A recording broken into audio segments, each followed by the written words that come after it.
Hello and welcome to TotoTCG. You are here with me, Matthew, and we are back here with another Pokemon news update. So in this update we're going to be covering the Prism Star cards for Celestial Storm. Now all of these came out in Charisma of the Red Sky, none of them came out in the Champion Road set, so we've only got 3 to discuss, so it's not going to be a massive episode, but I want to give my thoughts on them and see how they could work. So, without further ado, let's crack on and let's get straight on with the first one. And we have Jirachi Prism Star. Very, very cool indeed. Looks really nice indeed. It is a metal type. It's not the first metal prism. Solgaleo was one, so yeah, but it looks really cool. Very, very nice indeed. Love that electricity going around it. It just looks fantastic. Really, really does look absolutely amazing. But what does it do? That's what we want to know. Let's have a little look. So, it does have 80 HP, which is a bit meh.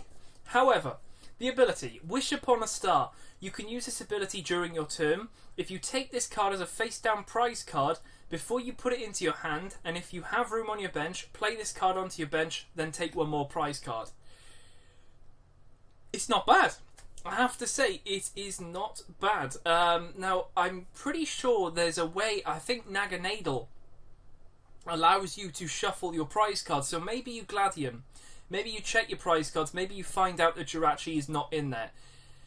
As much as Naganadel will allow you to shuffle all of them back into your deck and then draw, I think it's only 3, you do have the chance of still getting Jirachi, but you have to, because obviously you can only play one of these, you can't put 4 of them in, it's only 1 Prism per deck. But the fact is, you run a low count of Pokemon, you may have this in your prizes. It also needs to be in the right position. Say, for example, it's the very last prize, then what's the point in doing that? Now, it does say if you take this card as a face-down prize card before you put it into your hand. So I'm guessing if you were to... It doesn't say you have to knock out a Pokemon.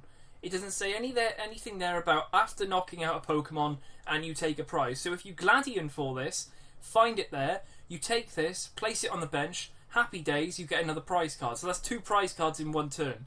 Plus you get a Pokemon on the bench. So I mean, it's not bad, but I think it's very situational. If someone gets this in pre-release and they manage to get this going, this could be interesting, because especially with that Jirachi, you could be on 2 prizes left, pick up 1, it's Jirachi, you've got enough room, play it down, get the other prize, you win the game. So during a pre-release, seeing as it's only a 40 card deck, this could be pretty interesting. In an actual deck, it's going to be very, very luck based whether this thing will actually be in your prizes to allow that ability to actually kick in. But nevertheless, it's a pretty cool ability. What does the other attack do? So, for 3 colourless, Dream of Destruction, 10 damage, this Pokemon is now asleep. At the end of your opponent's next turn, the defending Pokemon is knocked out. So, I mean, that is not bad, to be honest. You play this, you get to power it up, you do the 10 damage, this Pokemon goes to sleep. But at the end of your opponent's next turn, it doesn't say anything there about if Jirachi's knocked out, it doesn't count. This would still happen. So as much as it's a one-off card, it's not bad actually. Maybe to just put... Oh, obviously you can only put one of them into a deck. But put it into a metal deck. Or any other deck, to be honest. It doesn't have to be metal. It might be a metal Pokemon, but you can use colourless, so it could go into anything. But that is insane, because turn 1, and they might have a GX up. Say, for example, I'm going to say this, Buzzwole. Buzzwole's in the active. It's not quite powered up as much as it's probably going to be really easy to find a fighting energy. It won't knock this out actually. It'll do 30. There's a few factors that have to be in play. If it has beast energy on it, and also if Diancie's in play, then it will hit the 80. But there's no weakness to it either. But I mean, this is interesting. The retreat is just 1 as well, which is insane. But I don't know, I kind of like it. I mean, I'm reading through it, and as much as the ability is very luck-based, it'd be interesting just to place it in a metal deck to see how it goes, because if you do find it in there, you take 2 prize cards. You know, you take that one and another one. But that Dream of Destruction, there's nothing in there that says if this gets knocked out. you can see there actually the translation is slightly different. English is actually called Perish Dream rather than Dream of Destruction. So there is a still difference. But even in English you can see there, this Pokemon is now asleep. At the end of your opponent's next turn, the defending Pokemon will be knocked out. Happy days. If they retreat, the defending Pokemon will be knocked out. It doesn't say that one that you put the damage on. So, yes, you're doing this. That's interesting. That is a very interesting one. It might be interesting to see if this happens in pre-release. If it does, I'll probably do a little video on it to show what actually happens. But it's quite confusing to think about. But that could be quite interesting, I have to say. But without further ado, and without focusing so much on this, let's move on to the next one. Let's take a break from Jirachi. It's pretty cool, and it would be a pretty interesting card. Next one, though. So we have Latios Prism Star. Any guess on what the third one is? But we have a Latios Prism Star. Very interesting artwork. I love how all of them have lightning on them. This one having purple lightning on it. Very, very cool indeed. It is a dragon Pokemon with 140 HP, which is not bad for a basic Pokemon. Pretty cool. What does the attack do, though? So it's called Dragon Fleet. The translation is exactly the same. Cool. 50 times damage. This attack does 50 damage times the amount of dragon Pokemon in play. This attack does 50 damage for each of your evolution. Ah, right. Oh, it does say Dragon Evolution Pokemon you have in play. Okay, fair enough. So, what dragon things evolve of your evolution dragon Pokemon? So, you can't do this with Rayquaza? Because it hasn't evolved? Or it doesn't evolve? You can do it with Altaria. Okay, I mean, that's interesting. It's a double colourless as well. It's doing 50 times that many. So, say you have 3 Altarias, you're doing 150. Then a Choice Band 180, Devoured Field, you're looking at 190, you're knocking out a Buzzwole. That's pretty cool. It does have a Retreat of 1 as well, which again is really cool. It is weak to Fairy, which is... it's not bad. It's not bad. You could put a weakness policy on it if you really wanted to, but it's not bad. I mean, as long as you know you're actually going to be running Dragon Pokemon that are evolution types, like, for example, Executor, Altaria, Salamence, which unfortunately is not coming out in this set. I've said Altaria. Rayquaza's not. Dragonite coming out in the next set. So you could still use it to get some pretty interesting damage going from that. For just a double colours, a possible one attached... one attached energy. That's pretty cool. That is not bad indeed. Could be very cool to go into Dragon. Of course, this is the only deck it's going to go into because otherwise it's not doing any damage. It needs to go into a Dragon deck which focuses on evolutions. That's all I can really say on this thing.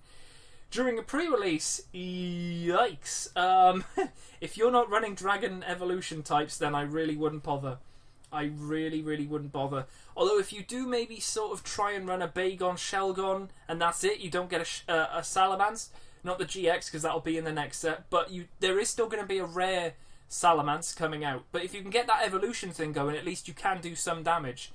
There is no double colourless in the set getting reprinted, which is unfortunate. There is a rainbow energy, but that's about it.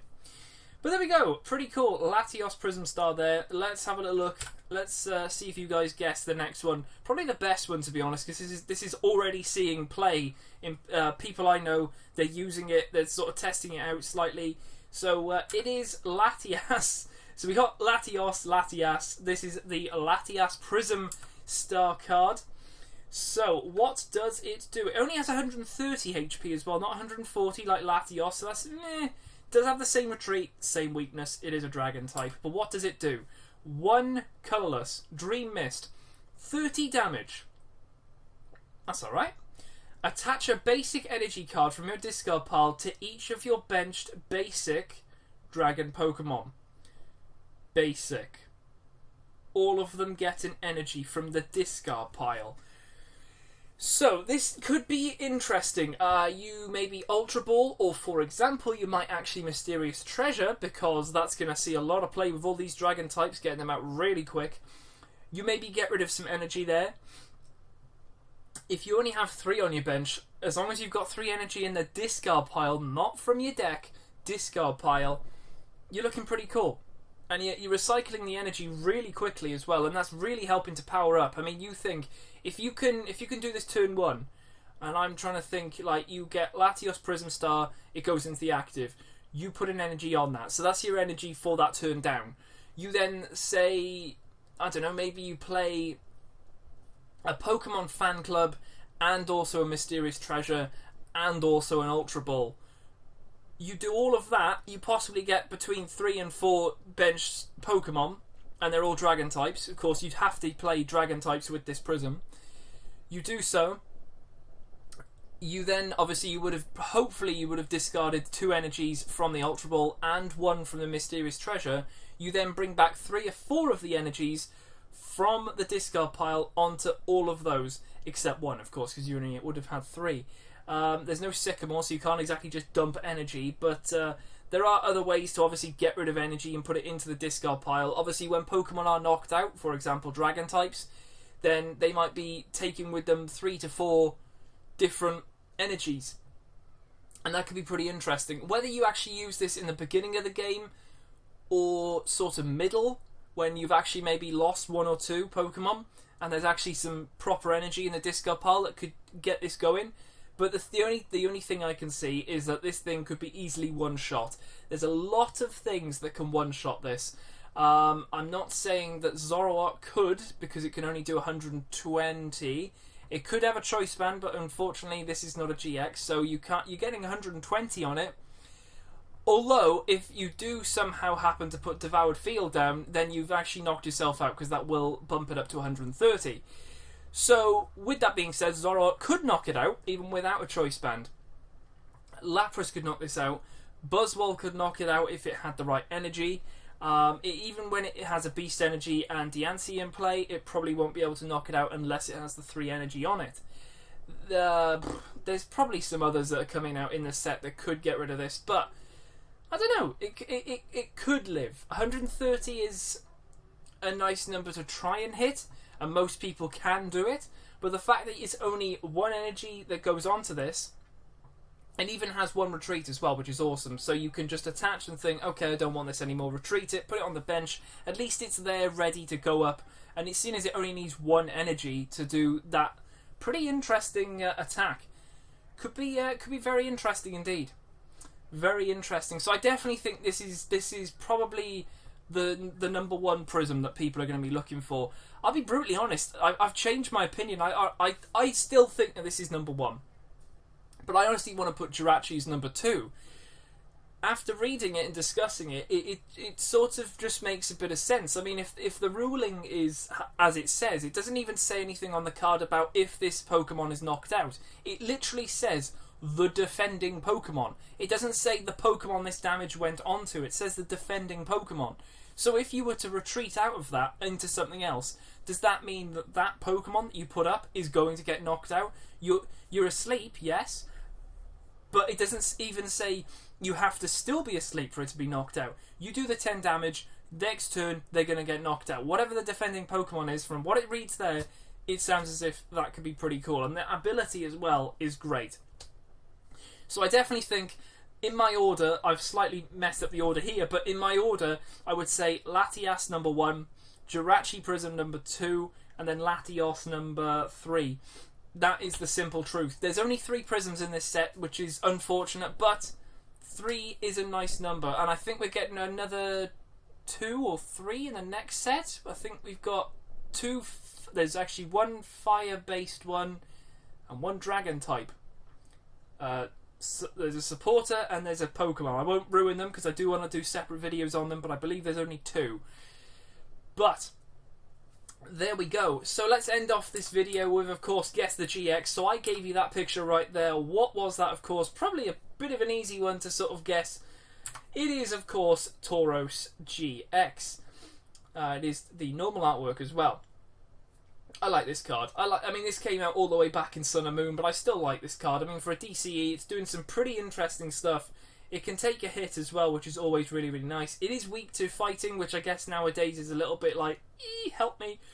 But, yeah, I mean, it's not bad. It's not a bad card. So, let's have a little look at what the Guess the GX is for this episode. So we have this picture, that picture, and that picture. Now, I've put this up, but I want you to try and guess as well, because I think this is a bit simple. But which type is it? I'm not ruining anything else, but what type is this GX? Let me know your thoughts on which one it is. There's either 1 or 2. So let me know on that in the comments below. As well as that, let me know your thoughts. Can you rate them how you think they are? Do you think I've not really... I mean, if you understand the Jirachi more than I do, but the wording is pretty common sense. You read it, and it literally says the defending Pokemon. It doesn't say the Pokemon that damage went on to, anything like that. Jirachi's literally taken over this whole entire episode. But yeah, definitely Latias. Definitely the Prism Star you got to be looking for. It's probably not going to be a really expensive money card because probably everyone's going to find it. Actually, it'd be hilarious to find out if you open a booster box, will you get all 3 of them, or will they only maybe give you 1 or 2? We'll have to find out.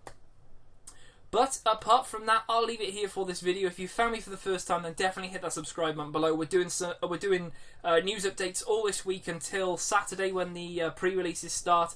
Hopefully I can get a video out on Saturday, even if it's just the opening of all the packs. That would be ideal. And then Sunday we'll probably do some gameplay as well, so that'd be pretty nice. And then of course there's another 2 weeks to wait. 2 weeks Friday, we've got the actual set coming out, and then a month's time after that, we'll have Dragon Majesty as well to open. So we've got a month between this and Dragon Majesty, and then we get a whole new set, which is going to be great stuff. But there we go. I'll leave it here for this video, and I will see you guys in the next video on the channel.